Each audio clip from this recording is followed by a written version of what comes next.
প্রতাপ, মনোরঞ্জন শুনতে পাচ্ছ? হ্যাঁ স্যার। আচ্ছা আচ্ছা, বলো। স্যার পড়াশোনা। অন করে পড়ান এই, নাহলে। হ্যাঁ, কি বলছো? বলছি আপনি ক্যামেরা অন করে পড়ান এই, চেহারা দেখলে মনে বেশি থাকে স্যার, নাহলে স্যার মনে হয় শব্দটা আসে। না না, ওরকম কোনো ব্যাপার নেই। হ্যাঁ, আস্তে আস্তে সবকিছু ঠিক অ্যাডজাস্ট হয়ে যাবে। আহ, যেটা বলার সেটা হচ্ছে যে পড়াশোনা বলো কেমন চলছে সবার? আর স্যার আমার একটু মানে কেমন প্রবলেম হচ্ছে মানে, উম, আমি বলো। মানে নোটটা পড়ছি ঠিকই, কিন্তু মানে যখন আবার ওই মানে ধরুন বিদ্যাপতি বললাম, ঠিক হুম। আছে, কিন্তু আমি যখন আবার ওই আমার ওই অসিত কুমারের সাহিত্যের ইতিহাস দেখতে যাচ্ছি, তখন কেমন একটা মিসম্যাচ হয়ে যাচ্ছে আমার, মানে এই জিনিসটা তুমি খুব হচ্ছে তুমি আমার। ওদিকে যেও না, হ্যাঁ। তুমি ওদিকে আচ্ছা যেও আচ্ছা। না, নোটটাকে একটু ফলো করো। এটুকু বলতে পারি, পিএসসির যে নোটগুলো রয়েছে না, সেগুলো থেকে অন্তত, আমি বলছি না 100% কমন তুমি পাচ্ছ, 90% কমন তুমি কনফার্ম পাবে। কারণ আমি আজকে তোমাদের যেটা দেখাবো সেটা হচ্ছে যে পিএসসির নিয়ে এসেছি আমি, তোমার বিগত সালের কোশ্চেন উত্তর নিয়ে এসেছি। একটা সাল 2016 সালে যে পরীক্ষাটা হয়েছিল সেটার কোশ্চেন নিয়ে এসেছি, এবং সেখানে কোশ্চেন দেখলে তুমি অবাক হয়ে যাবে। এই কোশ্চেন, মানে তুমি যত ডিপলি খাটতে যাবে না, তখন তোমার আরো আহ, মানে আরো চাপে পড়ে যেতে হবে, হেজিটেট ফিল করতে হবে, সমস্যার মধ্যে পড়তে হবে। কারণ আমরা একভাবে তৈরি করে দিয়েছি, আমরা দেখেছি সালের কোশ্চেন, বিভিন্ন ধরনের জায়গা, সেগুলো আমরা কন্টিনিউ দেখে দেখে দেখে দেখে মোটামুটি একটা ধারণা হয়েছে যে এটাই হতে পারে, এটা হতে পারে। এবার সেই হিসাবে বলবো যে তোমরা সেই জায়গাগুলোকে একটা ঠিকঠাক ভাবে, মানে আহ, বই বেশি ঘাঁটতে যেও না, যে নোটটা আছে সেটাকে ফলো করো। দেখো, আমি আজকে কোশ্চেন যেগুলো নিয়ে এসেছি, আমার ধারণা তোমরা প্রত্যেকেই পারবে। প্রিভিয়াস ইয়ারের কোশ্চেন আমি সমস্তটা নিয়ে এসেছি, কিছু দু একটা ইনপুট করা আছে। হ্যাঁ, একটা সালের কোশ্চেন আমি নিয়ে এসেছি, সেখানে ব্যাকরণের সংখ্যা আছে প্রায় 30টা। তো আমি এই জন্য বলবো যে প্রত্যেকের যে যেটা আমরা নোট দিয়েছি, আমরা এর আগে পর্যন্ত সেগুলো সমস্তটাই চেক করে দেখলাম, অন্তত আমাদের কোশ্চেন একটাও আনকমন আমি পাইনি ওর মধ্যে থেকে। ঠিক আছে? আমি যদি ব্যাকরণগত দিক বলি, আমি আজকে তো চেক করলাম ব্যাকরণ, সেটাতেও একই ব্যাপার আসছে। ঠিক আছে? আমি ওই জন্য বলছি যে বেশি চাপ নিও না, আগে তুমি পড়ে যাও। দেখো, ক্লাস টেস্ট কিছু ম্যাম নিয়ে আসবে, কিছু আমি নিয়ে আসবো। ঠিক আছে? এবার এইগুলো যখন প্র্যাকটিস হবে, তখন দেখবে যে একটা জায়গা তৈরি হয়ে যাচ্ছে। ঠিক আছে? তখন আর সমস্যাটা হবে না। আচ্ছা, একটা গেল। 2 নম্বর হচ্ছে আরেকটা প্রশ্নের প্রসঙ্গ আমি বলবো, সেটা হচ্ছে যে যে গ্রুপটা তোমাদের তৈরি করে দিয়েছে, যে সেখানে প্রশ্ন করা, সবাই কিন্তু করছো না। দেখো, 2-3 জন করবে, বাকি সবাই করবে না, তাতে কিন্তু সমস্যা হবে। এবং সব থেকে বড় বড় সমস্যা হবে, আস্তে আস্তে প্রত্যেকে করা ছেড়ে দেবে। অতএব প্রশ্ন করো। আর কে যেন দেখলাম ডাইরেক্ট প্রশ্ন দিয়েছে, ওই যে পোলিং সিস্টেমটা আছে, পোলিং সিস্টেমটা চেক করো। ওটা স্যার আমি কি করে হয় ওটা একটু মানে, হ্যাঁ, আমি ওটা ওটা দেখো। জানি। দেখো যে ম্যাম একটা কোশ্চেন, মানে পোলিং এর সিস্টেম করে দিয়েছে। হ্যাঁ, ম্যাম ওখানে আচ্ছা, করে ভিডিও দিয়েছে। হ্যাঁ, ভিডিও করে। হ্যাঁ, ভিডিও ভিডিও করে দিয়েছে ওখানে, যে কিভাবে হয় তার আচ্ছা একটা ভিডিও। সেই ভিডিওটা আচ্ছা। তোমরা দেখো, দেখলে বুঝতে পারবে। হুম। ঠিক আছে। তাহলেই হয়ে যাচ্ছে। আর আমি দেখলাম যে মোটামুটি আমাদের যা করানো আছে, যে সমস্ত বিষয়গুলো ব্যাকরণের কথা আমি বলি, সেখানে কিন্তু প্রত্যেকটাই খুব সুন্দর করে করানো আছে নোটটার মধ্যে। এইবার কি হতে পারে, টাইপিং মিস্টেক হতে পারে, সেটা একটু কেয়ারফুলি পড়ার সময় খেয়াল রাখো। বিশেষ করে ব্যাকরণের ক্ষেত্রে তো ওগুলো ছাড় হয় না। কেউ যদি ভুল পাও, অবশ্যই আমাকে হোয়াটসঅ্যাপ করে পাঠাবে, আমি সেটা চেক করে নিয়ে, দরকার হয় আমি বলে দেবো গ্রুপে বা যে কোনো জায়গাতে, কেউ একজন হয়তো পেলে। হ্যাঁ, সেটা তাহলে সুবিধা হয়ে যাবে। বলো, অন্যদের পড়াশোনা কেমন চলছে? শিলা, হ্যাঁ আজকে স্যার। নেটের নেটের ক্লাসও ছিল। নেটটা এখন করছি না তো স্যার। ও, নেট পড়ছই না? না। ও, আচ্ছা আচ্ছা, ঠিক আছে। আচ্ছা, আর অন্যদের? প্রতাপ? হ্যাঁ, অ্যাপের মধ্যে না আমাদের ওই যে বিদ্যাপতি, চণ্ডীদাস, জ্ঞানদাস, গোবিন্দ দাস, এগুলোর কোশ্চেন গুলো দেওয়া হয়নি। আচ্ছা, আমি দেখে নেবো। আচ্ছা স্যার ঠিক, হ্যাঁ আমি দেখে নেবো। হ্যাঁ বলো, পড়াশোনা কেমন চলছে? হ্যাঁ স্যার চলছে। স্যার বলছিলাম ওই প্রিভিয়াস ইয়ার গুলো ওগুলো যদি আলাদা করে সেকশন করে দিয়ে দিতেন স্যার হ্যাঁ, ভালো হতো স্যার। আমি একটা জিনিস বলি, আমরা আসলে এখন দিইনি, তার কারণটা হচ্ছে যে প্রথম কথা হচ্ছে ওটাকে স্ক্যান করে ঠিকঠাক করে সাজাতে হবে, সেই সাজানোটা নেই। আলাদা করে দিতে গেলে দেখো প্রতিটা ইউনিটের আলাদা আলাদা পার্টে পার্টে একটা জায়গায় দিলে ভালো হয়, প্রত্যেকটা ইউনিট আলাদা আলাদা। সেই জন্য আর একটা হচ্ছে যে আমরা প্রিভিয়াস ইয়ার কোশ্চেনটাকে না আলোচনা করবো ক্লাসে, আমার টার্গেট রয়েছে। ম্যামকেও করাতে বলবো এবং আমরা আলোচনা করবো, যার জন্যে আমরা এখনো ছাড়িনি ওখানে। দেখো যে কোশ্চেন গুলো আছে, তুমি কি সেই কোশ্চেন টোটালটা কমপ্লিট করেছো যা আছে? হ্যাঁ স্যার করছি স্যার। হ্যাঁ সেটা করো, আমি বলছি সেটাতে সুবিধা হবে, করতে থাকো। তারপর আমরা দেবো বলেছি যখন দেবো, এটুকু কনফার্ম আচ্ছা থাকো যে দিয়ে দেবো। হ্যাঁ ঠিক আছে দিয়ে দেবো, ঠিক আছে। একদম শেষের দিকে গিয়ে ওখানে হয়তো তুলে দিলাম, এরকম ব্যাপারটা রেখে দেবো। পূজা বলো, কেমন পড়াশোনা চলছে? আমি প্রশ্নের টাইপ গুলো বুঝতে পারতাম তো হ্যাঁ ওই জন্য আমি বলছি। আজকে ক্লাসে নিয়ে এসেছি, চাপ নেই। হ্যাঁ এরপরে কবিতাগুলো করাবো, আমি কবিতাগুলো থেকেই ওরকম ভাবে তৈরি করাবো, ওখানে ওরকম নিয়ে আসবো কোশ্চেন। হ্যাঁ সব নিয়ে আসবো, চিন্তার কোনো কারণ নেই। সময়ের আগে সমস্তটাই যাতে কমপ্লিট হয় সেই জায়গাটা আমরা রাখবো। যেহেতু এতটা সময় রয়েছে, এখনো তেমন কিছু বলেনি, সেই জন্য আমরা একটু ধিমে তালে চলছি, ঠিক আছে? এই জন্যে, না হলে তোমাদের অনেক আগেই হয়তো সিলেবাসটা কমপ্লিট করে দিতাম। হুম। আচ্ছা, আর পূজা বলো, পূজা কেমন হ্যাঁ পড়াশোনা স্যার, চলছে? হচ্ছে স্যার মোটামুটি। মোটামুটি মানে কেমন? বাকি সবার, অর্পিতা, শাহনাজ, আরো কে কে আছো? হ্যাঁ স্যার চলছে মোটামুটি, আমারও মোটামুটি চলছে। মামুনি তো নতুন ভর্তি হয়েছে, মামুনি মানে করতে বসে ভাবি যে এসএসসি করবো না পিএসসি করবো, এটা একটা ব্যাপার হয়ে গেছে স্যার। না না, পিএসসি সহজ আছে, চাপ নিতে হবে না, খুব সহজ আছে। মানে দিনে যদি তুমি 1 ঘন্টাও টাইম বার করে পড়ো না, সেটাতেও অনেক উপকার হবে। হ্যাঁ আচ্ছা মামুনি, পিএসসি টা নিয়ে বসছি, আগে এসএসসি টা। হ্যাঁ হ্যাঁ মামুনি শুনতে পাচ্ছ? হ্যাঁ স্যার শুনতে পাচ্ছি, বলুন। আচ্ছা বলছি যে নতুন ধরো তুমি করেছো, ওখানে সবকিছু দেখতে পাচ্ছ ঠিকঠাক করে, সমস্যা নেই তো? না স্যার সমস্যা নেই, দেখতে পাচ্ছি। বেশ, ঠিক আছে। আসলে স্যার আমার একটা মানে কোয়েশ্চেন ছিল, আপনার ক্লাস মানে কি বলবো যে কবে কি ক্লাস হয়, এটা যদি একটু ক্লিয়ার করতেন তাহলে ভালো হতো। মানে আমি Actually- নতুন তো বুঝতে পারছি না। আচ্ছা আচ্ছা আচ্ছা, অ্যাকচুয়ালি ক্লাসটা হচ্ছে কি বার বলো তো, অন্যরা একটু বলো দেখি। সে রবিবার আর দুদিন তো বৃহস্পতিবার। হয়, বৃহস্পতি আর রবি। বৃহস্পতি আর রবি, হ্যাঁ এই দুদিনই হয়। আজ কি বার? আজকে তো শুক্রবার, আজকে তো কালকের ক্লাসটা হচ্ছে। কালকের ক্লাসটা হচ্ছে। আসলে ঝড় বৃষ্টির ব্যাপারটা, কালকে প্রচন্ড ঝড় বৃষ্টি হয়েছে, তার আগের দিনও হয়েছে। এবার নেট না থাকলে আমাদের আর কিছু করার থাকে না। ধরে রাখো দুদিনই ক্লাস কনফার্ম হচ্ছে, একটা হচ্ছে শনিবার, এই সরি বৃহস্পতিবার, আর একটা হচ্ছে রবিবার, ঠিক আছে? এই দুদিন ক্লাস হবে, এবং এর বাইরে যদি এক্সট্রা ক্লাস হয় সেটাও ওই গ্রুপটাতে ফলো রাখলে সবকিছু পেয়ে যাবে, জানতে পারবে, দেখতে পারবে, ঠিক আছে? হ্যাঁ তো সেটা ঠিক আছে, মানে ম্যাম তো ক্লাস নেন, ম্যাম উপন্যাস গুলো করাচ্ছেন, হুম হুম হুম। আর বাকিগুলো বলছি যে কবে কি মানে ব্যাকরণের কোন পার্টটা হবে না হবে, ব্যাকরণ যদি আগে থেকে একটু। ব্যাকরণ অ্যাকচুয়ালি বাকি কি আছে ব্যাকরণে? কিছু বাকি আছে? এক মিনিট, হ্যাঁ।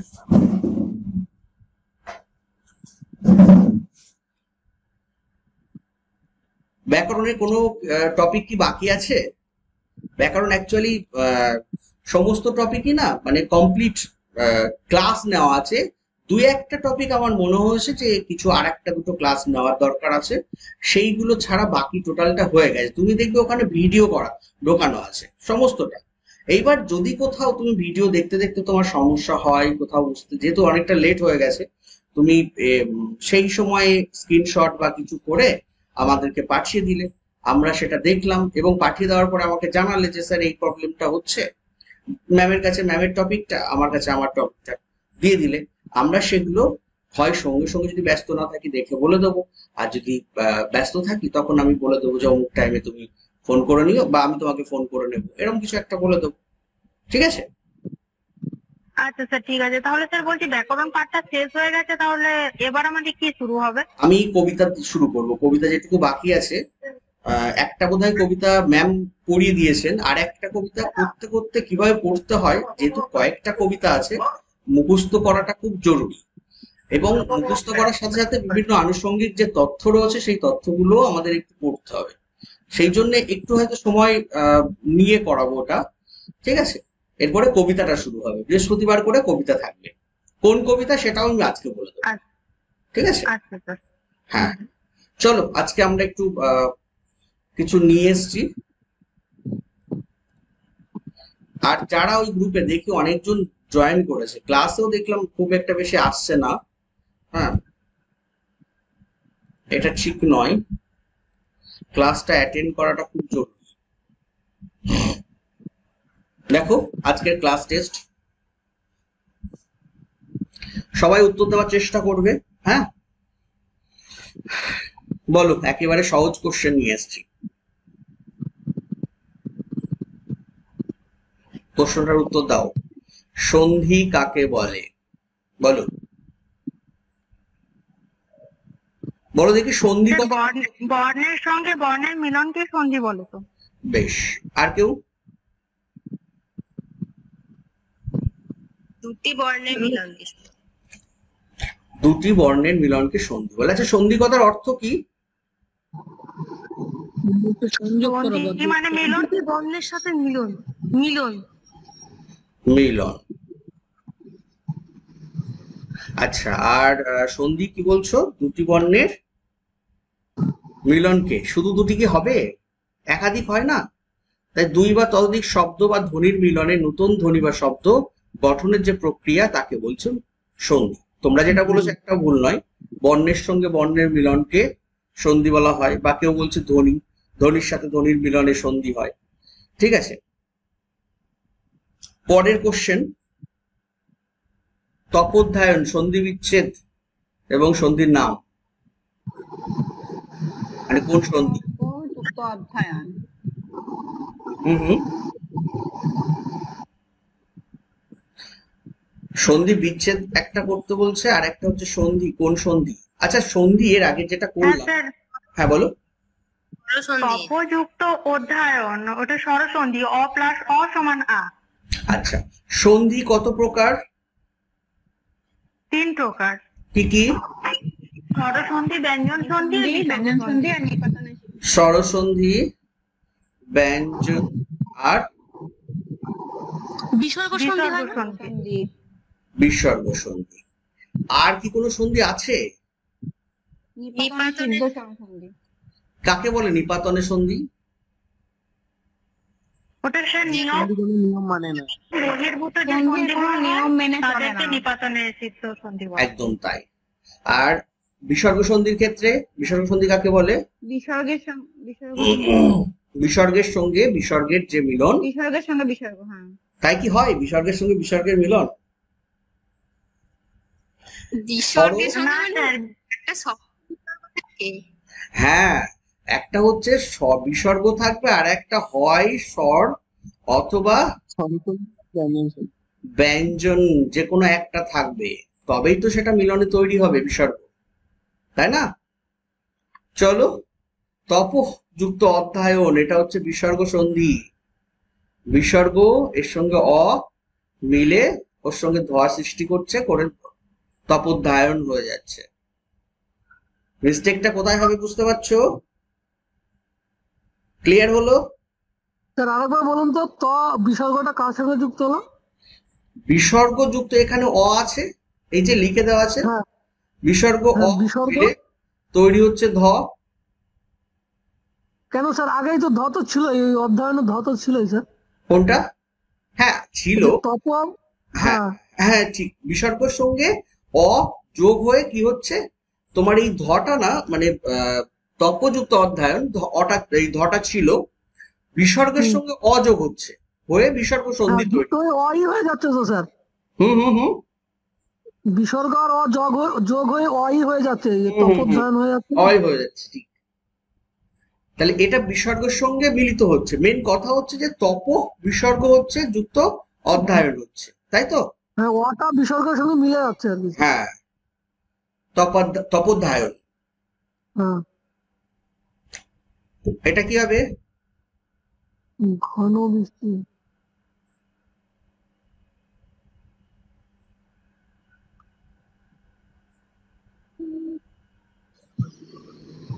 তাহলে স্যার ঘনের ন্যায় বৃষ্টি। ঘনের ন্যায় বৃষ্টি, তাই হয়। আর কি হতে পারে? ঘন বৃষ্টি,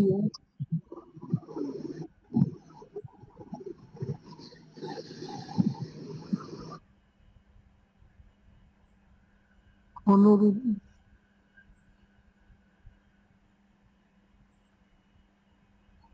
স্যার ঘন যে বৃষ্টি হবে না? কোন সমাস হবে?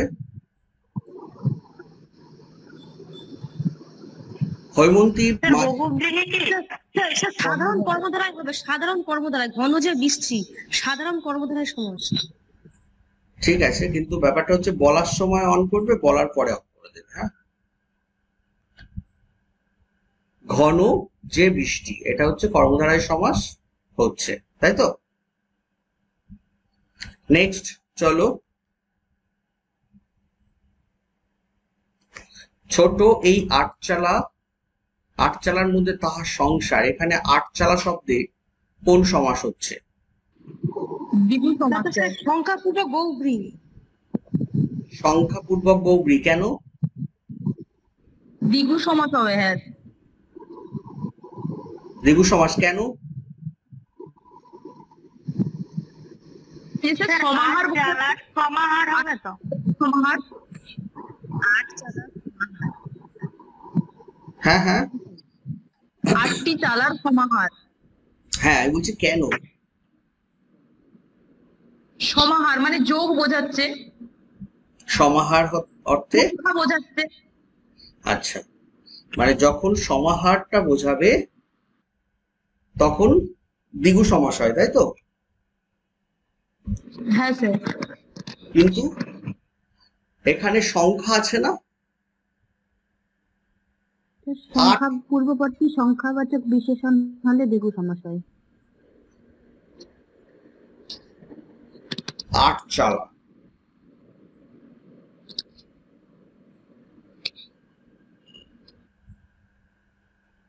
বলো আর একটু ভাবো।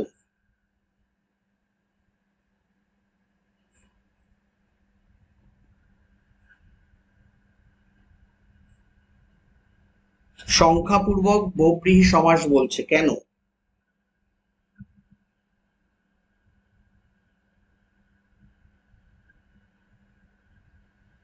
তাহলে কি স্যার ওটা 8টি চালা যাহার এরকম হবে? আটটি চালার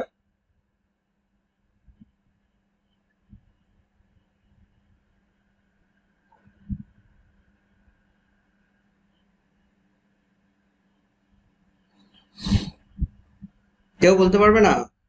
সংখ্যাপূর্বক বহুব্রীহি সমাসটা কি আসলে?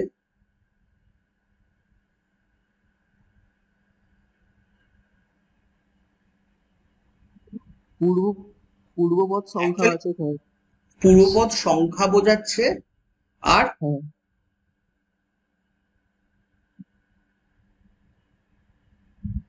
পূর্বপদ যখন সংখ্যা বোঝায়, তাই তো?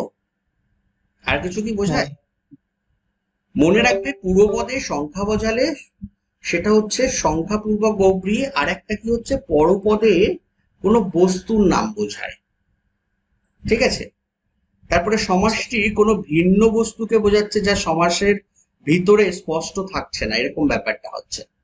ঠিক আছে, আটচালা, অ্যাকচুয়ালি আটচালা বলতে আমরা কি বোঝাচ্ছি? 8টি চালা মানে ঘর বোঝাচ্ছি, ঘর স্যার। ঘর, একটা ঘরকে বোঝাচ্ছি তো, কিন্তু ওটাকে যখন সমাস বিশ্লেষণ করছি তখন কি পাচ্ছি? মানে আটচালা যুক্ত হয়ে যে ঘর তৈরি হয়েছে সেটাই আটচালা। 8টি চালা জাহাজ। আটটি চালা জাহাজ। যে ঘরে 8টি চালা আছে সেটাই আটচালা ঘর। আট চালা, আটটি চালা যুক্ত ঘর, বা এমন কিছু মন্দির, এরকম কিছু একটা হতে পারে। মানে বলা হলো আট চালা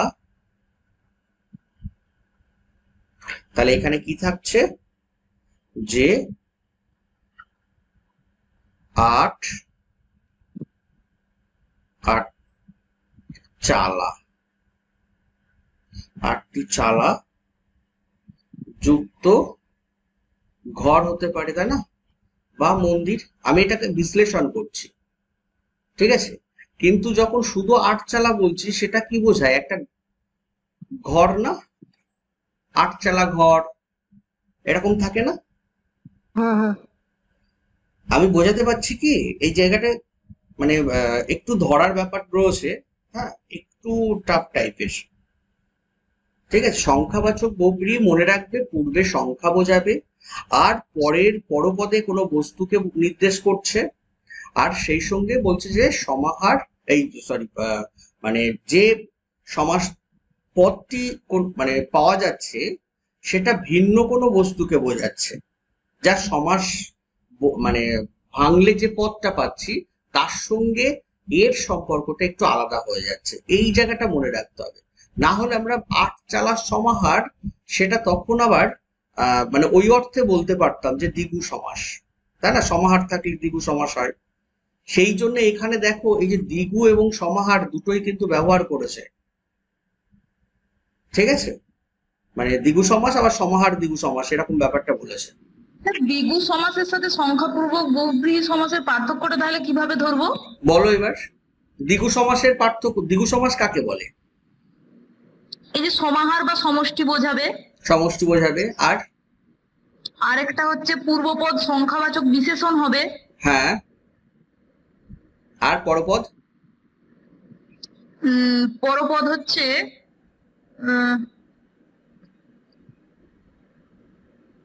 এই দেখো একটা জিনিস আমি বলে দিই, আমি একটা যে নোটটা আমাদের দেওয়া আছে ওখানে একটা ভাগ ছিল, মনে করে দেখো, যে 2 পদের অর্থ প্রাধান্য পায় তোমার হচ্ছে দ্বন্দ্ব সমাসে, তারপরে কোথাও রয়েছে পূর্ব পদের অর্থ প্রাধান্য পায়, আবার কোথাও রয়েছে পরপদের অর্থ প্রাধান্য পায়।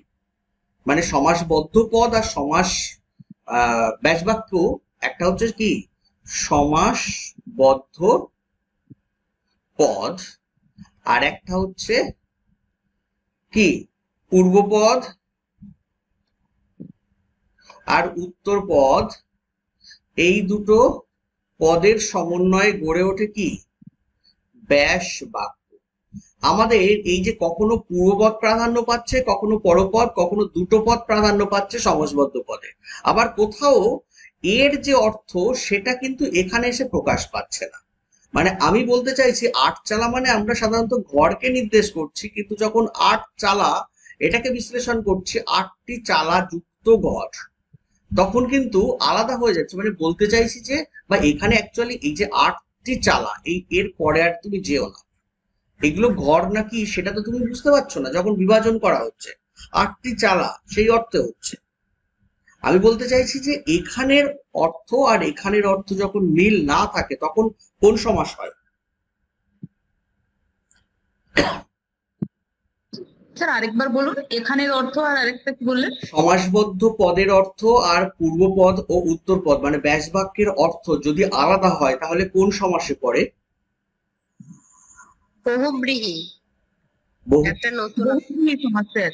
তাহলে বহুব্রীহি সমাসে এখানে যখন 8 চালা বলছি, 8 চালা মানে ঘর বুঝলাম, ঘর, আর আরেকবার যখন বিশ্লেষণ করছি 8টি চালা, এটা কি ঘর বোঝাচ্ছে? তুমি বাকিটা ছেড়ে দাও, নেই এগুলো,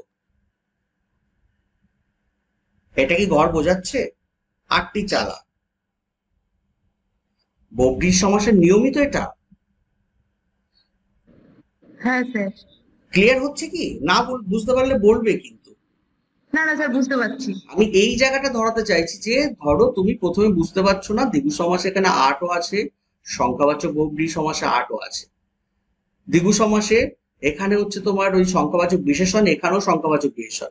এখানে বলছে একটা এক্সট্রা যে চালা শব্দটা বস্তুবাচক কোনো কিছুকে নির্দেশ করে, আর এখানে আর একটা যোগ হচ্ছে যে সমাসবদ্ধ পদ আর ব্যাস বাক্য দুটো আলাদা আলাদা অর্থ দান করে। এখানে যখন আমি ব্যাস বাক্য 8 চালা লিখলাম, এই সমাসবদ্ধ পদ 8 চালা লিখলাম, তখন এটা দিয়ে আমি বুঝতে পারলাম যে এটা ঘর। কিন্তু যখন আমি এটাকে বলছি যে 8টি চালা, 8টি চালা, তখন এইটা দিয়ে আমি কি বুঝতে পারছি? সেটা দিয়ে কি ঘর নির্দেশ করছে? যেমন পঙ্কজ, এখানে পঙ্কজ মানে পদ্ম, আর এটা পঙ্কজ ভাঙলে কি পায়? পঙ্কে জন্ম, হ্যাঁ, যে বা যাহা। তাহলে এই পঙ্কে যা কিছু জন্মায় তাই কি পদ্ম? না। আমি এই জায়গাটা ধরাতে চাইছি। তাহলে দুটোর অর্থ কিন্তু একই থাকছে না। দুটো যে পদ আমরা মানে বিশ্লেষণ করে পাচ্ছি একটা, আর যোগ করে পাচ্ছি একটা, দুটোর অর্থ যখন একই না পাবে তবেই তো বহুব্রীহি সমাস হয়। সেই জন্য এটা আসছে। বোঝা গেল কি? হ্যাঁ স্যার, বুঝতে পেরেছি। পরেরটা, এগুলো সব কিন্তু সালের কোশ্চেন।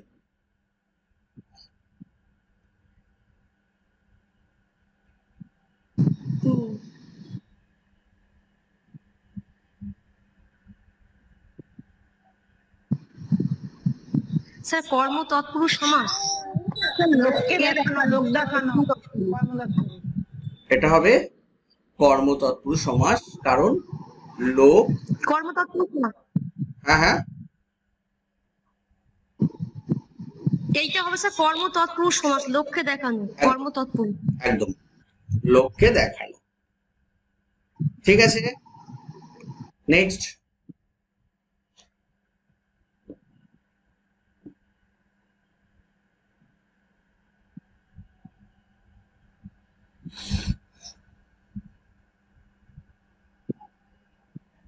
স্যার এটা কি মধ্যপদ লোপে কর্মধার হয়?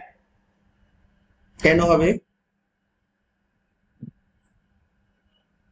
মধ্যপদ লোক পেয়েছে, সাহিত্য সভা, সাহিত্য আলোচনা সভা। সাহিত্য সভা হয়েছে, মধ্যপদ লোক পেয়েছে। মধ্য স্যার এখানে তো মধ্যপদটা লোপ পেয়েছে। লোপী কর্মধারায়। কর্মধারায় সমাস কাকে বলে? কর্মধারায় সমাস কি আসলে, মানে একটু বুঝিয়ে দাও, কর্মধারায় সমাস কি থাকতে পারে কি না থাকতে পারে?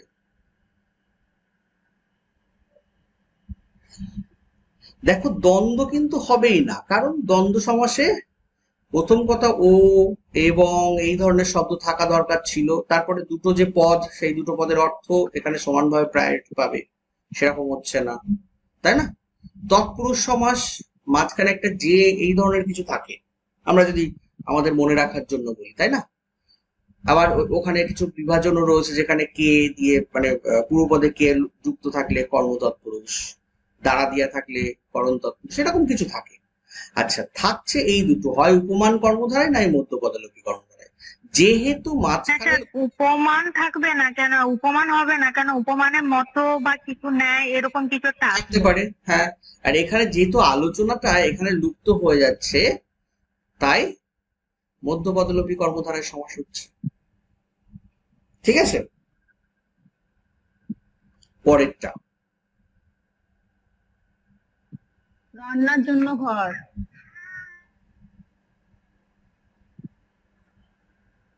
অন্য কেউ? রান্নার জন্য ঘর স্যার। সবাইকে একই মত? স্যার রান্নার জন্য ঘর, নিমিত্ত তৎপুরুষ। কাকে বলে নিমিত্ত তৎপুরুষ?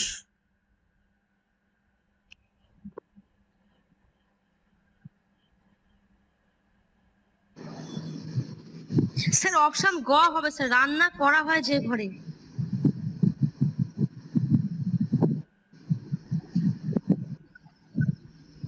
আর কেউ?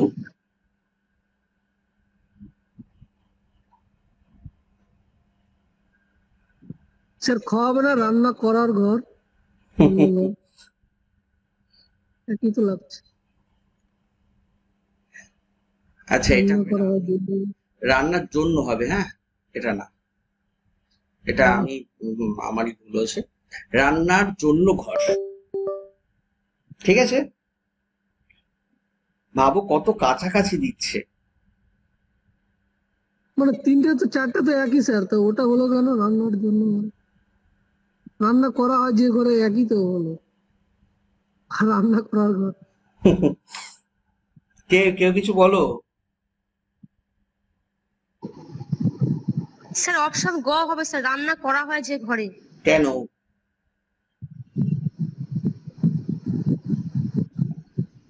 রান্নার জন্য রান্না হয় না, অ্যাকচুয়ালি পারফেক্ট বলা হয় এটাই, কিন্তু রান্না করা হয় যে ঘরে। রান্নার জন্যই তো যে ঘরটা আমরা করা হয়েছে রান্নার জন্য, সেই ঘরটা তো রান্নার জন্যই ব্যবহার করা হয়, তার জন্য রান্নার জন্য ঘর নিমিত্ত তৎপুরুষ। রান্নার জন্য ব্যবহৃত যে ঘর সেটা হতে পারে, ঠিক আছে, বা রান্না করা হয় যে ঘরে, এটা কিছুটা হলেও হতে পারে, কিন্তু ব্যাপারটা হচ্ছে যে বইতে দেখবে যে এইটাই দেওয়া আছে, রান্নার জন্য ঘর। ঠিক আছে, কোন সমাস হচ্ছে? নিমিত্ত তৎপুরুষ। নিমিত্ত তৎপুরুষ। তাহলে স্যার মানে অ্যান্সার কোনটা হবে? ক এই যে হবে, রান্নার প্রথমটা, জন্য ঘর। রান্নার জন্য যে ঘর, ঠিক আছে। তাহলে স্যার যদি বলি স্যার গ কেন হবে না, মানে একই তো। হ্যাঁ, একই বিষয় কিছুটা আসছে, কিন্তু দেখবে বেশি মানে প্রত্যেকটা বইতে আমি যতগুলো দেখেছি রান্নার জন্য ঘর এটাই লেখা আছে, ঠিক আছে। এবার আরেকটা কারণ আমার মনে হয়েছে যে ধরো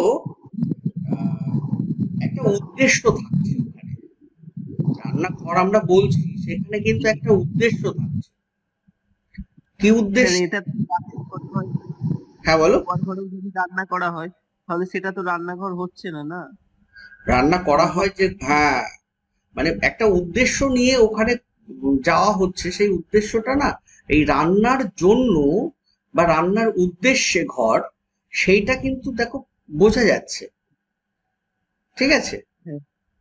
সেই জন্যে এখানে এটা আসতে পারে, এটা আমার ব্যক্তিগত মত, ঠিক আছে। রান্না করার উদ্দেশ্যে বা ব্যবহার করা বোঝাচ্ছে এরকম কিছু, সেই জন্য, বা রান্না করার মানে রান্নার জন্য ব্যবহৃত যে ঘর, এরকম যদি হতো তখন একটা ব্যাপার হতো। কি বললাম, বোঝা গেছে? বলো, কে বুঝতে পারোনি এখনো? রান্না করা হয় যে ঘরে, আমি ধরে নিলাম এইটা তোমার হচ্ছে সেই মানে যে আমি ধরো রান্নাঘরে, আমার আমার ওই রান্নাঘরে শুধু রান্নার জিনিসপত্র আহ যে থাকছে এরকম ব্যাপারটা এইভাবে কেমন করে টানা যায় না। উদ্দেশ্য ঘর এই অর্থে ভেবে নিয়ে তুমি রান্নার জন্য বা উদ্দেশ্য যেহেতু উল্লেখ আছে সেই জন্য তুমি ওটাকে রাখতে পারো, ঠিক আছে। ম্যাক্সিমাম এটা আমার মনে হয়েছে, কারণ এই কাছাকাছি ভীষণ এরকম দেওয়া ছিল এটা। তারপরে চেক করে দেখলাম অনেক জায়গায়, যে আমিও প্রথমে ভেবেছিলাম যে রান্না করা হয় যে, দেখো উত্তর আমার এটাই দেওয়া ছিল, তারপরে আবার চেঞ্জ করতে ভুলে গেছি, আমি অনেকগুলো বই ঘাটলাম। স্যার রান্না করা হয়, স্যার একটু কথা বলছি, রান্না করা হয় যে ঘরে, এটা হবে না আমার মনে হচ্ছে। যাদের রান্নাঘর নেই তারা তো বারান্দাতে অনেক সময় রান্না করে, বা উঠোনেও অনেক সময় কাঁচা উনুন তৈরি করে রান্না করে, সেক্ষেত্রে ওটা তো রান্নাঘর হচ্ছে না। রান্না করতে হবে বলে ওরা ওইগুলো মানে মানে টেম্পোরারি করে রান্না করা হয় বলে করছে, তার জন্য আমার মনে হচ্ছে রান্নার জন্য ঘরটাই আমার মানে বেস্ট অপশন। এটা আমার কনফিউশন আছে, কারণ আমি বইতে দেখেছিলাম, মানে আমার মনে হয়েছে যে ওই রান্নার উদ্দেশ্যে ওই অর্থে। আর ওই তুমি যেটা বলছো অনেকে রান্নাঘর থাকে না, ব্যাকরণ তো ওটা মানবে না। হ্যাঁ, রান্নাঘর মানে ওইভাবে হয়, বল যে ঘরে রান্নার কাজে, যে ঘর রান্নার কাজে ব্যবহৃত হয়, ব্যাপারটা এরকম, ঠিক আছে। যে ঘর রান্নার কাজে ব্যবহৃত হয় সেইটাকে প্রকাশ করছে। আচ্ছা যাই হোক, এটাকে একটু এইটাই মনে রাখো, রান্নার জন্য ঘর। আমি যদি বিকল্প আরো কিছু, আমি আরো দু একটা বই দেখি, আমি এখানে বর্তমানে অনেকগুলো বই নিয়ে বসে আছি আর কি, ঠিক আছে। আচ্ছা, তারপরেরটা বলো।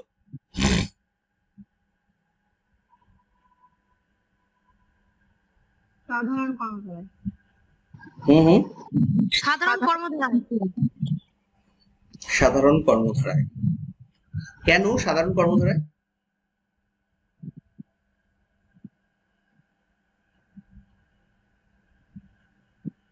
পূর্বপদ এখানে প্রথমে রাজা ধনে এখানে পূর্বপদ হচ্ছে বিশেষ্য আছে, আর পরপদে আছে বিশেষণ। হুম। এখন ওটাকে সমাস করা হয়েছে, বিশেষণ হয়ে গেছে পূর্বপদে আর বিশেষ্য পরপদে চলে এসেছে স্যার। বাকি সবাই একটু বলার চেষ্টা করো সাধারণ কর্মধারয় কেন হলো, সাধারণ কর্মধারয়ের নিয়ম কি?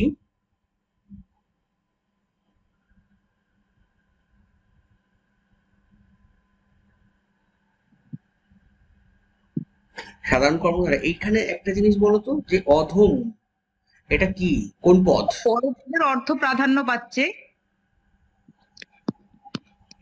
অধমটা বিশেষণ, বিশেষণ। আর আর রাজা বিশেষ্য। বিশেষ্য।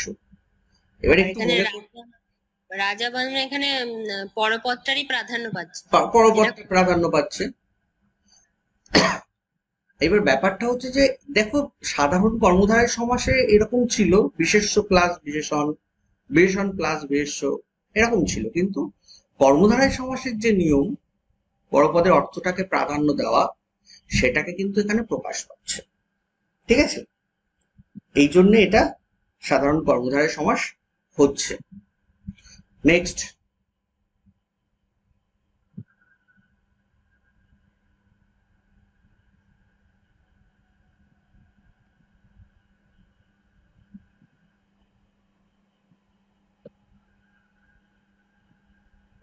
সমস্ত পদ বা সমাসবদ্ধ পদ।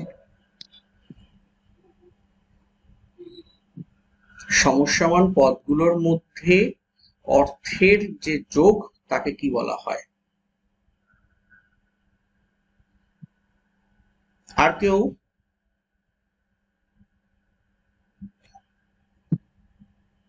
হ্যাঁ স্যার, সমস্ত পদেই বলা হয় বা সমাসবদ্ধ পদ।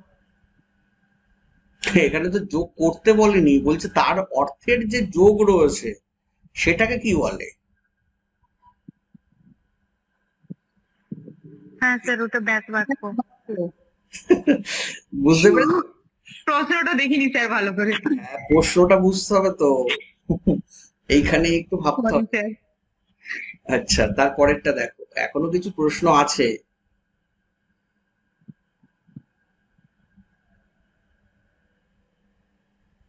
এটা বলতে পারা উচিত, আমি ক্লাসে বলেছিলাম।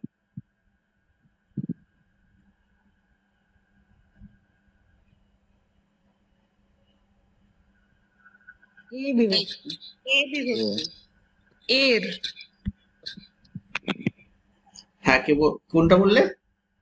এ এ কোনটা হবে, এটা না এটা? এ হ এ ভ। এটা, তাই তো? হ্যাঁ, হ্যাঁ, একাধিক কারকে এ বিভক্তি, এটাই সঠিক উত্তর। আচ্ছা, একাধিক কারকে যদি প্রযুক্ত হয় তাকে কি কি বিভক্তি বলা হয়, কোন বিভক্তি তির্যক বলা হয়? বিভক্তি। হ্যাঁ তির্যক হ্যাঁ, বিভক্তি। তির্যক বিভক্তি। তির্যক। কাকে বলে তির্যক বিভক্তি? ও না, তির্যক বিভক্তি তো হলো একাধিক কারকে প্রযুক্ত হয়। আর আরেকটা যেসব বিভক্তি একাধিক কারকে ব্যবহৃত হয়। শূন্য বিভক্তি আছে না, কাকে বলে শূন্য বিভক্তি? তো মানে চিহ্ন হলে শূন্য বিভক্তি হয়। হ্যাঁ হ্যাঁ, শূন্য বিভক্তি স্যার ব্যবহৃত হয় কিন্তু বোঝা যায় না। নিচে অপ্রকাশিত থাকে স্যার। একদম। নিজে কোনো কোনো অপ্রকাশিত থাকে স্যার। কোনো বিভক্তি আছে, এই যে বিভক্তি একাধিক কারকের মধ্যে ব্যবহৃত হচ্ছে বা নিজে ব্যবহৃত হচ্ছে, কিন্তু তাকে দেখা যাচ্ছে না, তাই তো, বা বোঝা যাচ্ছে না, তাই তো?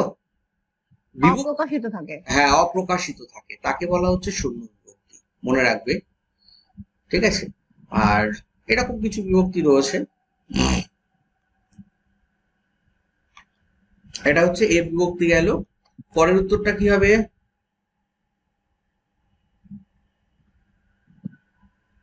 অধিকরণ কারক। অধিকরণ। সবাই কি একমত? বাকিগুলো কেন হবে না?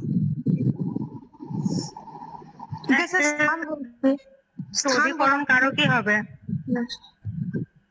কোথায় গেলেন তিনি, কোথায় গেলেন প্রশ্ন করা হচ্ছে। শিকারে গেলেন, স্থানাধিকরণ। সবাই আরেকটু ভাবো।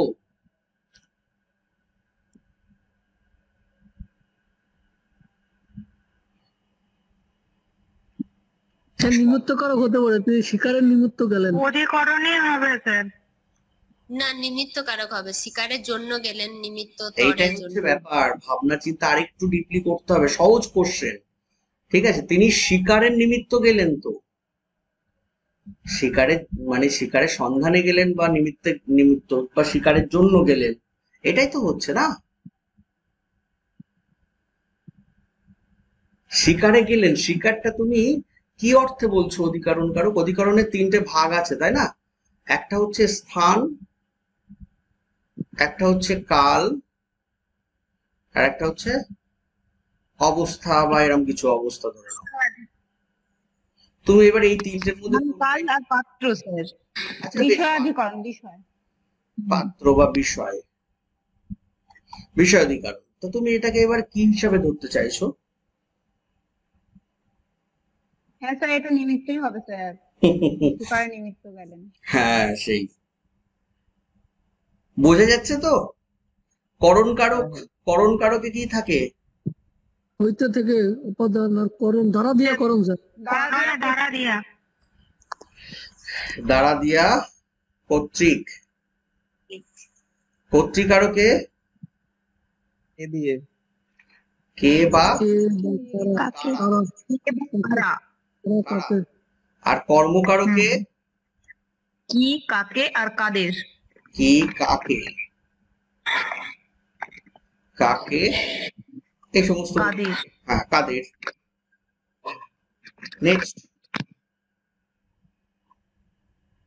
স্রোতে নৌকা কোথায় যায়, যাক, স্রোতের দ্বারা দিয়া করণ, স্রোতের দ্বারা। আর কেউ? করণ কারক হতে পারে। হ্যাঁ স্যার, করণ কারক হবে। এই রে, কিছু একটা গন্ডগোল হয়েছে, কিছু দাঁড়াও।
চলে যাচ্ছে ক্যামেরা।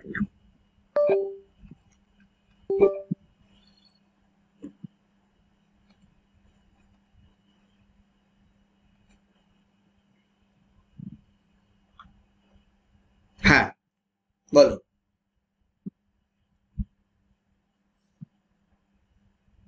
তাহলে এটা হচ্ছে করণ কারক,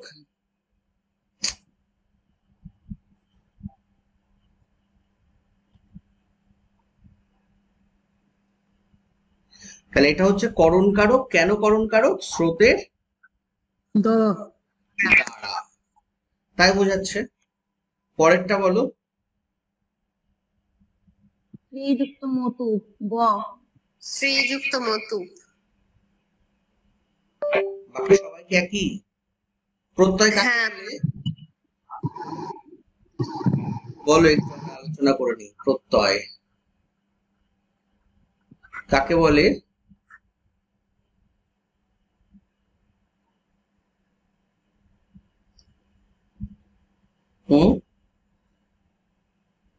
এটা তো আমার সন্ধির মতনই, কেমন এই দুটো তো গুলিয়ে যাচ্ছে আমার। প্রত্যয় পার্থক্যটা কি?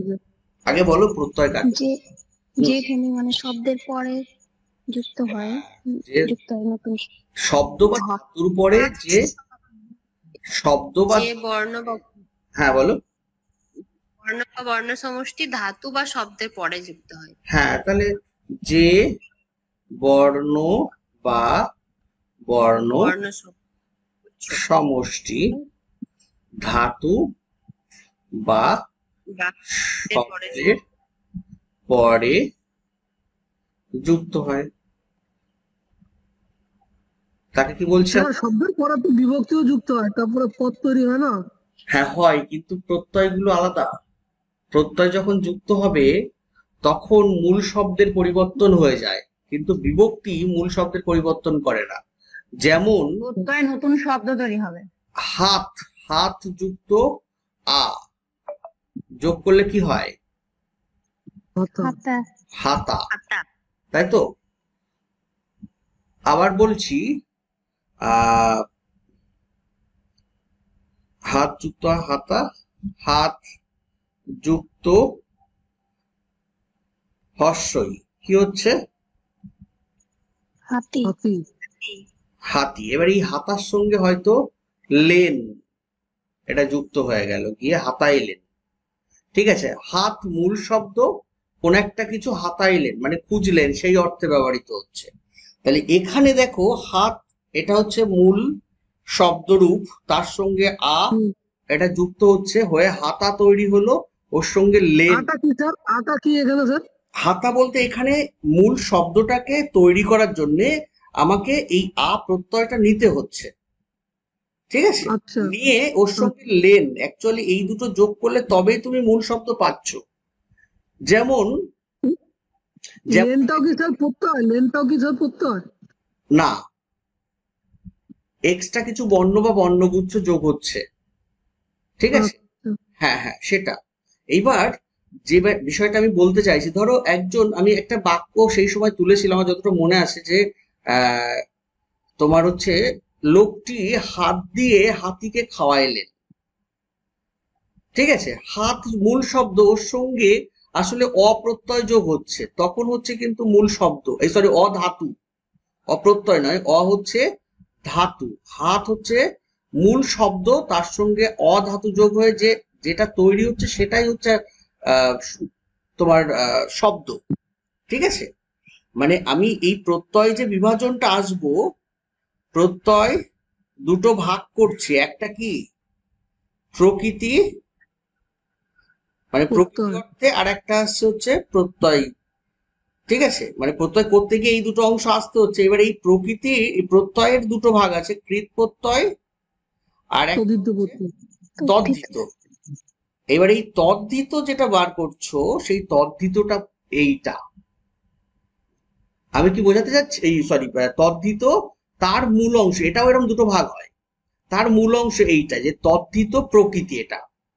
এবার ওর সঙ্গে তদ্ধিত প্রত্যয় যোগ হচ্ছে, মানে আমি আর একটু ডিটেলসে বললে, প্রত্যয়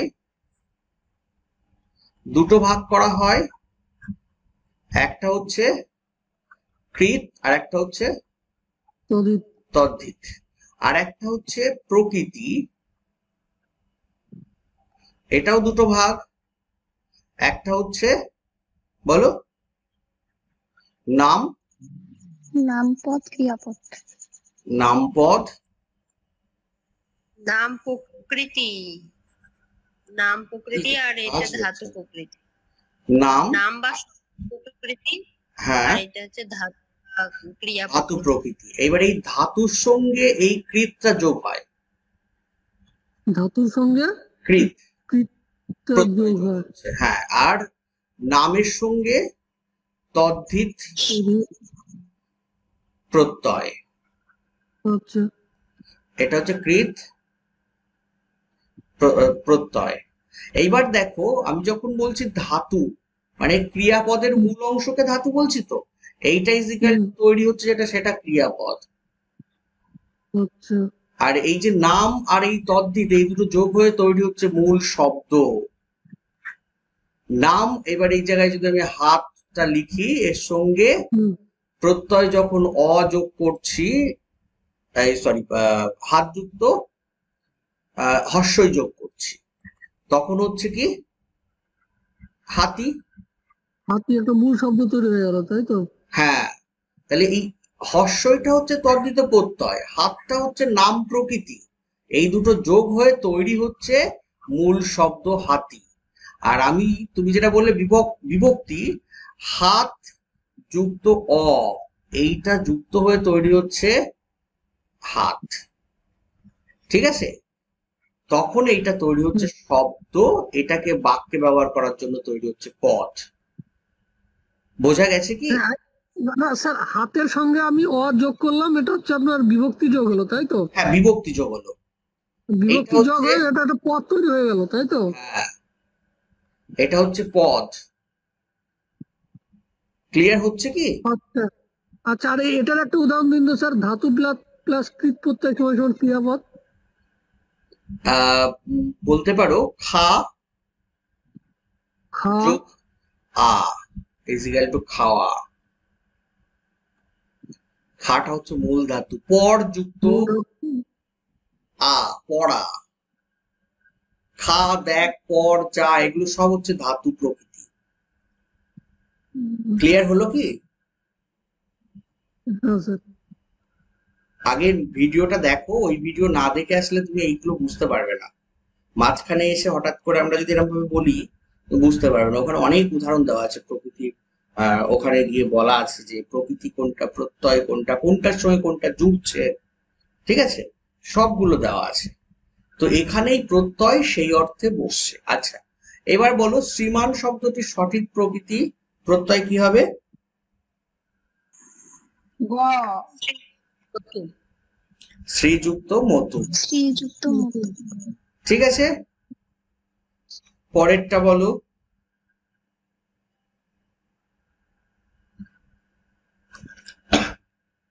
সঠিক নয়, তাই তো? ঘ না যুক্ত না। চা যুক্ত আ, চাওয়া। চ যুক্ত অ। কোনটা হবে? স্যার ঘ হবে, ঘ। আচ্ছা, নাচ যুক্ত অনা, নাচন। হ্যাঁ, হয়েছে। স্যার ঘ হবে উত্তর। ঘ হবে উত্তর। তাহলে এটা ভুল হয়ে গেল। বোঝা গেছে? আর এখানে কিন্তু চেয়েছে নয়, সঠিক নয়, এইখানটায় খেয়াল রাখতে হবে। পরেরটা বলো, এটা বলতে পারা উচিত। বৃত যুক্ত সানদ সত্রী। হবে, খ হবে, ব্রি যুক্ত খ যুক্ত মান। খ স্যার খ হবে, ব্রিজ যুক্ত সান। এটা বাংলা প্রত্যয় হিসেবে রয়েছে, ঠিক আছে? তোমাদের এই একটা অংশ আমি একটু বোঝাতে, মানে বোঝানো হয়নি। সংস্কৃত প্রত্যয় আছে বৃদ্ধযুক্ত সানচ, বর্তমান, বর্তমান ওটা, আর বর্তমান বলছে এটা, ঠিক আছে? হ্যাঁ, বৃত যুক্ত সানচ বর্তমান হয়, বৃত যুক্ত শান বর্তমান নয়। হ্যাঁ, বর্ধমান ওটা ছিল না, ওই জন্য বর্তযুক্ত মান এটা করছে। এইটা, এই বাংলা প্রত্যয়টা একটু, ব্যাপারটা হচ্ছে কিছুই না, একটু তোমাকে বারে বারে একটু প্র্যাকটিস করতে হবে। প্র্যাকটিস করলে দেখবে যে দু চারটে একটু এদিক ওদিক থাকবে, সেইগুলো থেকে মাঝে মাঝে তোলে জটিল টটিল টাইপের, ঠিক আছে? বৃদ্ধযুক্ত সানচ হলে হচ্ছে বর্ধমান, আর বর্তমান বর্তযুক্ত মান করছে, ঠিক আছে? নেক্সট,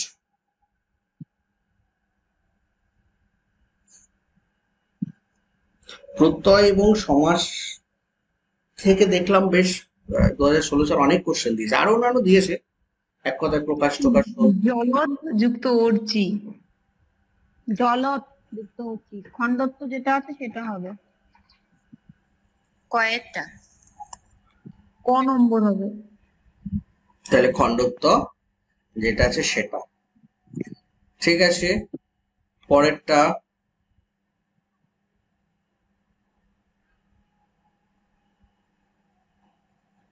শান প্রত্যয় কোন অর্থে প্রযুক্ত হয়? মান অর্থে। মান অর্থে। মান অর্থে। তারপরে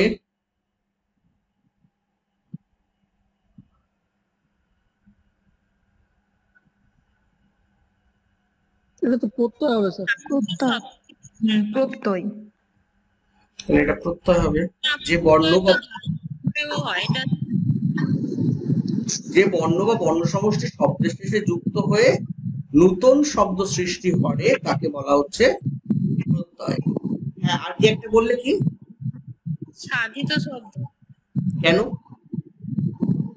শব্দের শেষে তো সাধিত শব্দ যুক্ত হয়, প্রত্যয়ে তো ধাতুর পরেও তো যুক্ত। আচ্ছা, ওই অর্থে বলতে চাইছো? হ্যাঁ, প্রত্যয় যদি হয় তাহলে শুধু শব্দের শেষে কেন বলেছে? তাহলে তো ধাতু তো নেই, আর সাধিত শব্দ কেবলমাত্র শব্দের শেষেই হয়। অ্যাকচুয়ালি ওই যে ধাতুটাকে তুমি বলতে চাইছো, ওরা শব্দ এবং ধাতু একসঙ্গে মিক্স করে ধরেছে আর কি, ঠিক আছে? এটা আসলে ওদেরই দেওয়া উত্তর, সেটাই আমি তোমাদেরকে দেখাচ্ছি। এইখানে একটা প্রবলেম রয়েছে অ্যাকচুয়ালি, তাই যে সাধিত শব্দ হতে পারে, কিন্তু যে শব্দ যেটা দেওয়া আছে, শব্দ না দিয়ে শুধু শব্দ না বলে যদি বলতো ধাতুও, তাহলে যাচ্ছি অনলাইনে ক্লাস যাচ্ছি। নেক্সট ওটা একটু দেখবে, ওদের উত্তর দেওয়া, সেটাকেই আমি তোমাদের বলো হাইলাইট দিলাম। এইগুলো একটু মানে কনসাস হতে হবে। এটা সব্যসাচী। সব্যসাচী স্যার। আমি বলতে যাচ্ছি, এই সাউন্ডটা অফ করতে বলেছি তোমাকে, না বললে। অপশন খ স্যার। ফোনটা না বড় হ্যাং করছে স্যার, যখনই অফ করতে যাচ্ছি অফ হচ্ছে না, ভীষণ হ্যাং করছে তাহলে ফোনটা। কথাটা বলো না, বা আশেপাশে চিৎকার চেঁচামেচি করলে এখানে সবার সমস্যা হবে। হ্যাঁ, তারপরে যার দুহাত সমান চলে, কি হবে এটা? সব্যসাচী।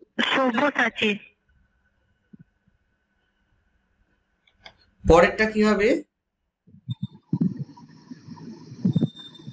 স্যার অপশন ক। সকালবেলা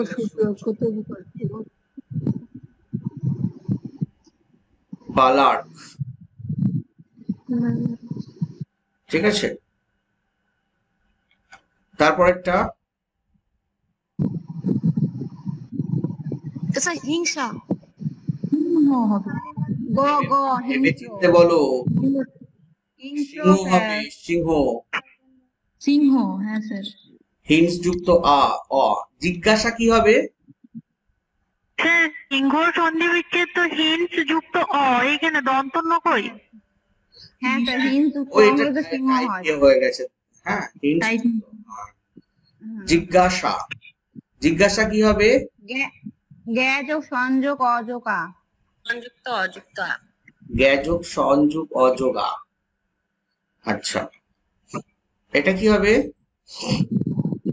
তাতে স্যার গো যুক্ত গোযোগ এসো না, কয়েকটা হবে। গোযোগ এসো না।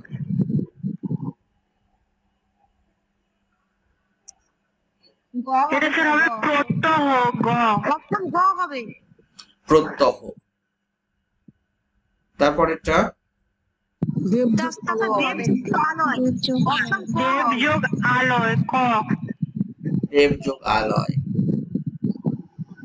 তারপরেরটা ক নম্বর। স্যার অপশন ক হবে।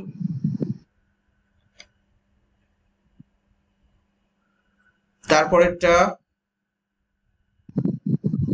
অপশন খ হবে।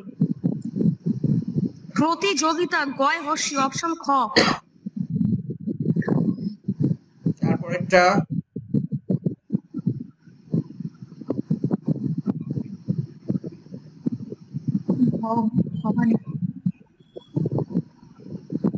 অপশন ক হবে, সভাপতিনি। ঘ, হ্যাঁ সভানেত্রী, হ্যাঁ।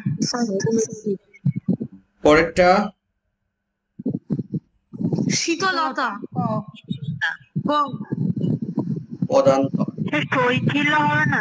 একটু ভুল হয়ে গেল, এটা শৈথিল্য হবে। হ্যাঁ, হ্যাঁ হ্যাঁ শৈথিল্য হবে। স্যার ঘয়েরটা হবে, হ্যাঁ।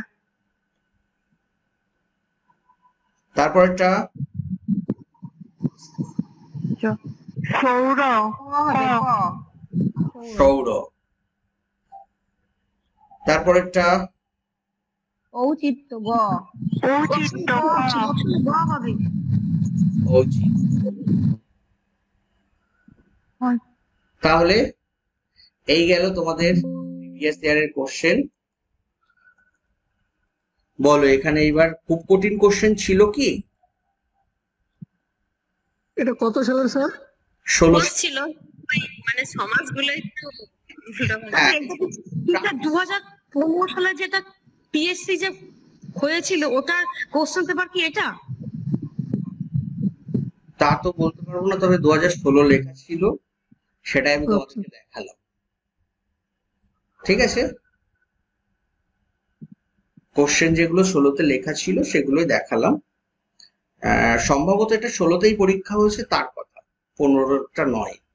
হ্যাঁ, বলো এবার কোশ্চেন সম্পর্কে যে কঠিন জটিল বা এই জাতীয় কিছুই নেই। এরপরে আরো যেগুলো ধরো সাহিত্য ব্যাকরণ মানে উপন্যাসটা যেগুলো দেখছিলাম যে অমুক একটা নাম মানে একটা লাইন তুলে দিন এটার বক্তাকে, বা এরকম এমন একটা কোশ্চেন দিয়েছে যে অমুকের ছেলের নাম কি, এইরকম অমুকের বাড়ি কোথায়, এইরকম ধরনের কোশ্চেন দেখছিলাম আমি একদম উপন্যাস থেকে, নাটক থেকে ওইরকম সেম টাইপের কোশ্চেন। ঠিক আছে, কেউ যদি একটু ভালো করে করে এখানে মোটামুটি 97-98টার উপরে কোশ্চেন ঠিকঠাক করে। ঠিক আছে, গতবার একটা দাদার সঙ্গে কথা হচ্ছিল, সে 99টা অ্যান্সার ঠিক করেছিল। এখানে কিন্তু নেগেটিভ মার্কিং আছে। আর আমি দেখছি যে এটাকেই তোমাদের ওই গ্রুপেই আমি একটা জায়গায় প্রিভিয়াস ইয়ার কোশ্চেন অ্যানালিসিস বলে অপশন তুলে দেবো, দিয়ে সেখানে এই সাহিত্যের ইতিহাস মানে বাংলা ব্যাকরণের 2016 সাল এটা তুলে দেবো, পরপর এরকম সাল ওয়াইজ তুলে দেবো। ঠিক আছে, তাহলে একেবারে দুটোই হয়ে যাচ্ছে। বলো আর কারো কিছু? নেক্সট দিন থেকে আমি দাঁড়াও আমি একটুখানি দেখে নিই কবিতা কি কি ছিল যেন।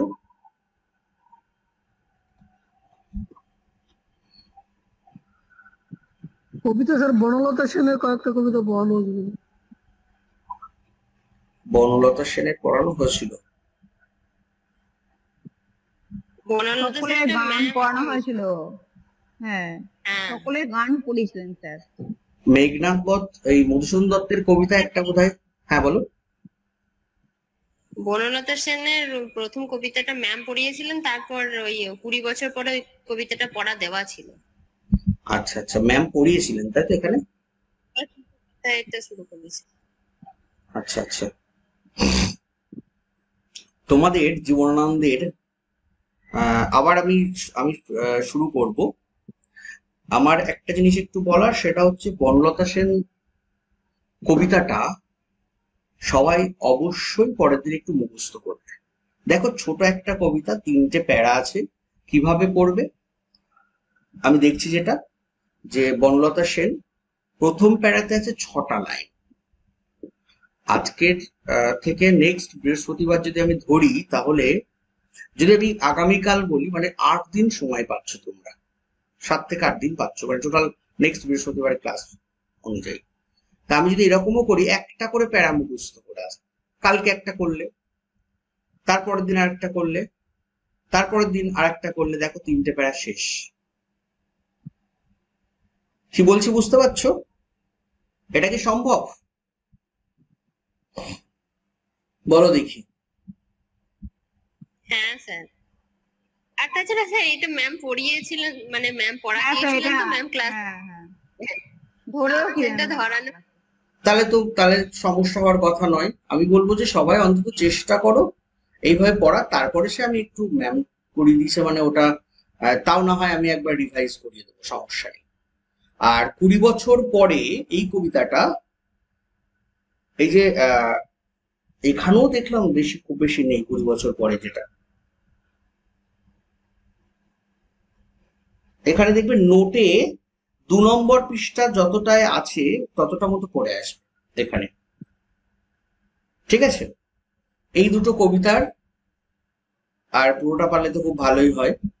পার ডে অল্প অল্প করে হিসাব করে নিলে 3টে বা 4টে করে লাইন যদি কেউ মুখস্থ করে, আমার মনে হয় না তার আর সমস্যা হওয়ার কথা থাকবে। ঠিক আছে, কোন দুটো দিলে? একটা হচ্ছে 20 বছর পরে আর একটা হচ্ছে বনলতা সেন। কি বললাম বোঝা গেল? সিকোয়েন্স ধরে মনে রাখার চেষ্টা করবে, কবিতাটা তাহলে দেখবে মনে থাকবে।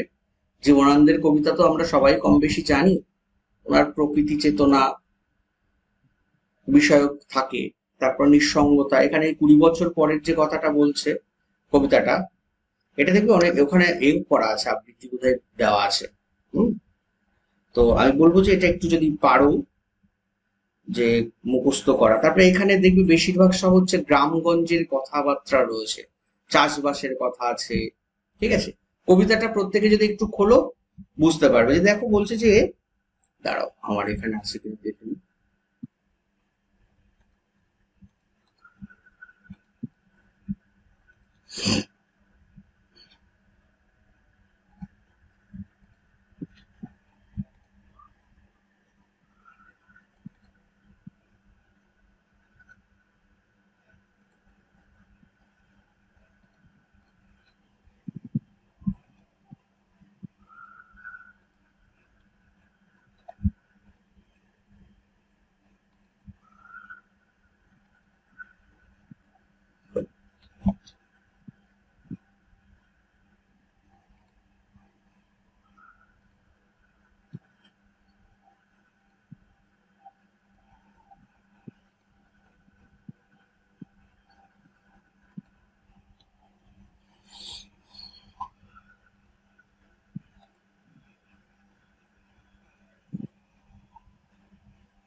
দেখো কবিতাটা এখানে আছে ইনফরমেশন সহ। দেখো প্রথমে আমরা এই কবিতাটা যদি একটুখানি দেখি, একটু হাইলাইট করি। দেখো প্রথমে বলছি যে 20 বছরের ঘটনা শুরু হচ্ছে, মানে আবার 20 বছর পরে তার সাথে যদি দেখা হয়, আবার 20 বছর পরে হয়তো ধানের ছড়ার পাশে। এই যে ধানের প্রসঙ্গটা আসছে, দেখো কার্তিক মাসের কথা বলছে। তাহলে এখানে যদি আমি প্রশ্ন করি যে কোন মাসের উল্লেখ আছে, তারপরে হচ্ছে ধানের প্রসঙ্গ রয়েছে, ধান, দেখো গ্রামগঞ্জের কথা আসছে, সন্ধ্যার কাক, এটা যে কোনো জায়গায় থাকতে পারে, হলুদ নদী, ঠিক আছে। ওনার কবিতায় দেখবে যে রঙের ব্যবহারটা না ভালো রয়েছে। বলছে যে হলুদ নদী, নরম নরম স্বর কাশ হোগলার মাঠের ভিতর। তাহলে এই মাঠের প্রসঙ্গ দেখো গ্রামের কথা আসছে, ঠিক আছে। তারপরে বলছে আবার নাইকো ধান ক্ষেত আর ব্যস্ততা নাই আর, হাঁসের নিরেট থেকে খড়, পাখির নিরেট থেকে খড় ছড়াতেছে, মনিয়ার ঘরে রাত, শীত আর শিশিরের জল। দেখো এখানে যা কিছু আছে প্রথম প্যারাতে ম্যাক্সিমামটাই আমরা যদি একটু গ্রামগঞ্জের প্রসঙ্গকে টানি তাহলে বুঝতে পারবো যে গ্রামের কথা যেন ওনার মনে হচ্ছে। যে 20 বছর পরে যদি তার সাথে দেখা, এখানে এই তার বলতে কার কথা বোঝাচ্ছেন কবি? তার বলতে কার সঙ্গে এই মনে হচ্ছে? হ্যাঁ হ্যাঁ বলো। তার প্রেমিককে বলেছেন যে আবার যদি 20 বছর পর দেখা হয়। প্রেমিক হতে পারে, প্রেমিকা হতে পারে, প্রিয়জন বলতে পারি আমরা। সেটাকে আরো একটু যদি অন্যভাবে ধরি, দেখো গ্রামের এই সমস্ত প্রসঙ্গ আসছে, তাহলে গ্রামগঞ্জের কথা নয় কি? আমি যদি বলি এক্ষুনি যে এই কবিতায় প্রথম শুরু থেকে এই পর্যন্ত যতটুকু আমরা পড়েছি, এখানে এই জায়গাটুকু কি পেলাম আমরা?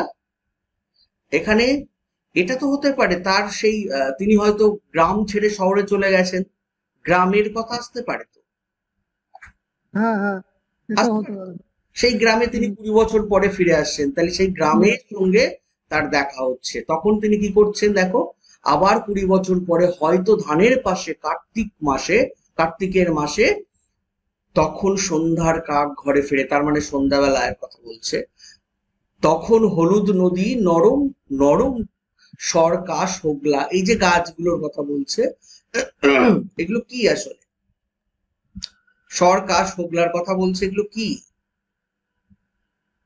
গ্রামেরই এক ধরনের একদম মাঠের ভিতরে রয়েছে, এগুলো হয়ে রয়েছে, আজাবা হতে পারে বা কেউ লাগাতে পারে, সেটা হতে পারে। আবার বলছে দেখো, আবার নয়কো ধান ক্ষেত, ব্যস্ততা নাই আর, হাঁসের নিরেট থেকে পাখির নিরেট থেকে খড়। তাহলে এই খড়ের প্রসঙ্গ আসছে, সেটা ছড়াচ্ছে, ঠিক আছে। হাঁস ছড়াচ্ছে, পাখি ছড়াচ্ছে, তাহলে তাদের কথা বলছে। মনিয়ার ঘরে রাত, শীত আর শিশিরের জল, এগুলো সমস্ত। মণিয়াটা কি এক ধরনের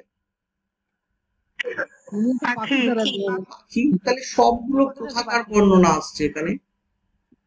গ্রামের বর্ণনা। তাহলে আমরা এটা বলতে পারি যে গ্রামের কথা উনি বলছেন, তাই না?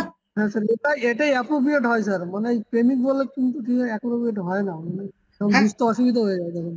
হ্যাঁ, তো এইভাবে আমরা ধরতে পারি। তারপরে দেখো বলছে, দেখো জীবন গিয়েছে চলে আমাদের 20 বছরের পার, হঠাৎ যদি মেঠো পথে পাই আমি তোমারে আবার মেঠো পথে মাঠ, তার মানে আবার দেখো সেই মাঠের মধ্যে যদি উনি, তার মানে কি বলতে চাইছে, গ্রামের মধ্যে ওনার যে মাঠ, সেখান থেকে যদি তিনি যান তাহলে কেমনটা দেখাবে, পরিবেশ পরিস্থিতি কেমনটা হবে, সেটাও তো উঠে আসতে পারে এখানে, ঠিক আছে, তাই না?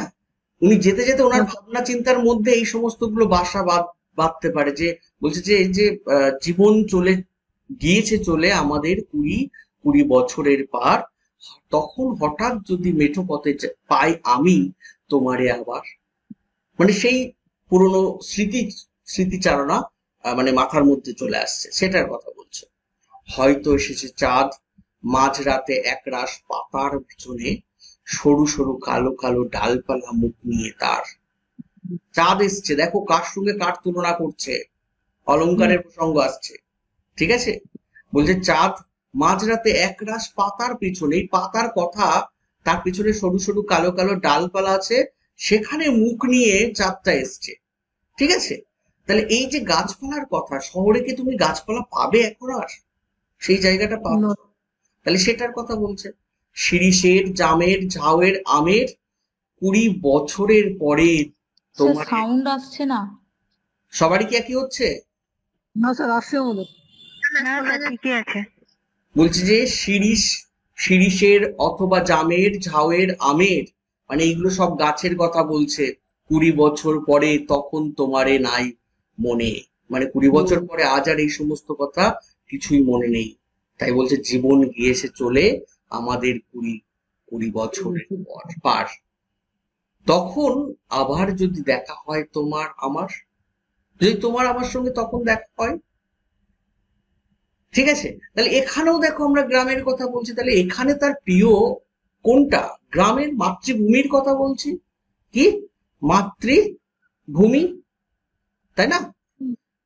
হ্যাঁ স্যার, হতে পারে স্যার তিনি শহরে থেকে গ্রামের স্মৃতিচারণা করছেন। একদমই তাই, শক্তি চট্টোপাধ্যায়ের মতো এরকম, ঠিক আছে? শক্তি চট্টোপাধ্যায় কিছু কিছু কবিতায় তিনি বলছেন যে যেমন বলছেন যে গ্রামের কথা তার মনে পড়ছে, শহরের ধোঁয়া চারিদিকে ছড়িয়ে আছে, সেই প্রসঙ্গগুলো বলছে, নেটের রয়েছে ওখানে। বলছে তখন হয়তো মাঠে হামাগুড়ি দিয়ে পেঁচা নামে, বাবলার গলির অন্ধকারে অশ্বত্থ জানালার ফাঁকে, কোথায় লুকায় আপনাকে, চোখের পাতার মতো নেমে চুপি চুপি কোথায় চিলের ডানা থামে, সোনালি সোনালি চিল। দেখো সেই সোনালি চিলের কথা কোথায় পেয়েছিলাম, আর একটা কবিতা হাই চিলে আছে স্যার, হাই চিলে আছে। বলছে শিশির শিকার করে নিয়ে গেছে তারে, হ্যাঁ 20 বছর পরে সেই কুয়াশায় পাই যদি হঠাৎ তোমারে। বলছে 20 বছর পরে যদি আবার তোমাকে আমি হঠাৎ এই কুয়াশার মধ্যেই পাই। কেন কুয়াশার কথা বলছে? আশ্বিন মাস প্রথমে ছিল না, হ্যাঁ আশ্বিন না কার্তিক মাস, হ্যাঁ কার্তিক মাস, সেই সময় অলরেডি ঠান্ডা চলছে, তাই না? শীতকাল চলছে, তাহলে সেই সময় তার মনে পড়ছে এই সমস্ত গুলো। মনে রাখবে, আমরা সবাই জানি সাহিত্য কি সমাজের দর্পণ, তাহলে সেই সময় আমি শীতকালে বসে আছি, আমার অবশ্যই শীতের প্রসঙ্গ বা গরমের প্রসঙ্গ কিছু না কিছু তো মনে আসবেই, তাই না? তাহলে এইভাবে যদি আমরা পুরো কবিতাটাকে মনে রাখার চেষ্টা করি, এটা তো গেলে একটা বোঝার সুবিধার জন্য সার সংক্ষেপ টাইপের। এইবার মনে রাখতে গেলে কিভাবে করা যেতে পারে? পরপর সিকোয়েন্সে সাজাও। বলছে আবার 20 বছর পরে তার সাথে দেখা যদি হয়, আবার 20 বছর পরে, দুবার দেখো একই লাইনের, আবার 20 বছর পরে, আবার 20 বছর পরে, তাহলে পরপর দুবার আছে, শুধু মাঝখানে একটা এক্সট্রা জুড়ে দেওয়া আছে, তার সাথে দেখা যদি হয়। কিভাবে দেখা হবে? হয়তো ধানের ছড়ার পাশে কার্তিকের মাসে। তাহলে এই পর্যন্ত দেখো, প্রথমে 20 বছর দুবার বলছে 20 বছরের কথা, আবার 20 বছর পরে তার সাথে দেখা যদি হয়, আবার 20 বছর পরে, মানে রিপিট করছেন। হয়তো ধানের ছড়ার পাশে কার্তিকের মাসে, ধানের ছড়ার পাশে কার্তিক মাসে, তখন সন্ধ্যার কাক ঘরে ফেরে। ধানের ছড়া গেল, তারপরে কার্তিক মাসের বর্ণনা, তারপরে দেখো সন্ধ্যার কাক সে ঘরে ফিরছে, তখন হলুদ নদী নরম নরম সরকাশ হোগলার মাঠের ভিতর। দেখো এইখানে না এই জায়গাগুলোতে মনে হয় যেন একটা অসম্পূর্ণতা, কিন্তু এখানে আরেকটু ডিপলি তোমাকে ভাবতে হবে। ঠিক আছে, বলছে তখন সন্ধ্যার কাক ঘরে ফেরে, তখন হলুদ নদী নরম নরম সরকাশ হোগলাই মাঠের ভিতর।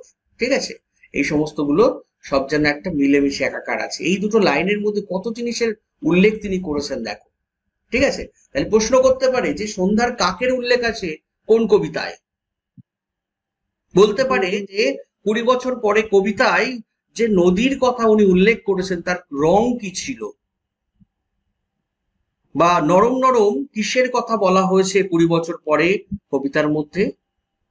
দেখো পরপর সিকোয়েন্স এবার ধরো, 20 বছর দুবার আছে, ধানের ছড়ার কথা আছে, তারপরে কার্তিক মাস, সন্ধ্যার কাক যে ঘরে ফিরছে, এবং তখন হলুদ নদীর উল্লেখ আছে, নরম নরম সরকাশ হোগলা মাঠের ভিতরে আছে।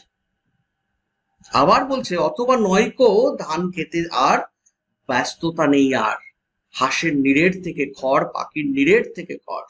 তাহলে ব্যস্ততা নেই সেখানে, নাইকো ধান খেতে আর ব্যস্ততা নাই আর, হাঁসের নিরেট থেকে খড়, পাখির নিরেট থেকে খড়। ওই যে ধানের খড়, দেখো ওর সঙ্গে এর একটা মিল পাচ্ছি আমরা, যে হাঁস পাখি এদের খড়, এই খড়টা আগে যে ধান খেতে নেই আর সেটার কথা বলছে, নিয়ে চলে গেছে, সেগুলো ছড়িয়ে ছিটিয়ে আছে।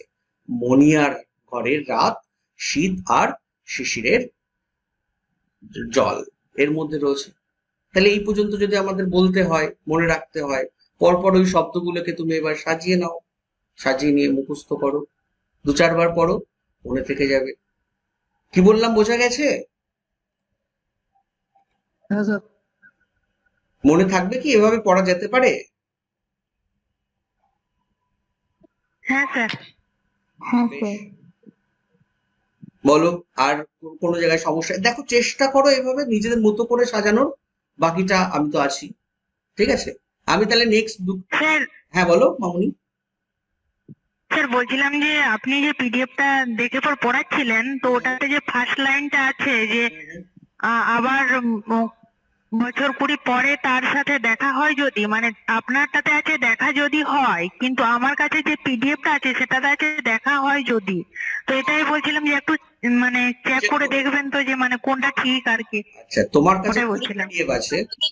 হবে ওটা বইটাতে আছে। দেখা হয় যদি হবে, বইয়েতে দেখা হয় যদি। আর একটা যে লাইন আছে যে হলুদ নদী নরম নরম হয় সরকার শোকলাই, ওখানে এখানে হ্যাঁ পিডিএফ স্যার, ওখানেও হয় আছে। আচ্ছা নরম নরম হয় সরকার শোকলাই।